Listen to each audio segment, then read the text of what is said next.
ஐயோ சுவாமி, என்ன உருன்னு சவுண்டு? இன்னொரு சுவாமியா? உங்க 2 பேர்ல யாரு சுவாமி? நான் தான் சுவாமி. நான் தான் ஜாம்பி. லே நான் தான்டா சாம்பி. ஏய் கொப்பா மவனே, நான் தான்டா ஜாம்பி. சீச்சி, இதே அவன் எங்க அப்பா பத்தி பேசினாலும் வச்சுக்கேன், அடி கீச்செஞ்சிருப்பான்.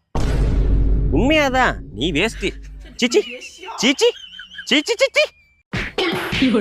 அப்படிதான் அடியே கொளுத்த பெரட்டே உருட்டே. சாமி நீ வேஸ்ட், அடியே முஞ்சில குட்ட கொளுத்த. அவ்வளவுதான் பாரு, ஓடிடா ராஜகுமார். ஐயோ, இந்த சுவாமிகிட்ட இந்த பிக்கத்துக்கு என்னெல்லாம் பண்ண வேண்டியதா இருக்கு. தம்பி சத்த போன் இருந்தா கொடுப்பா. ஐயோ, இதுவும் சுவாமி தானா?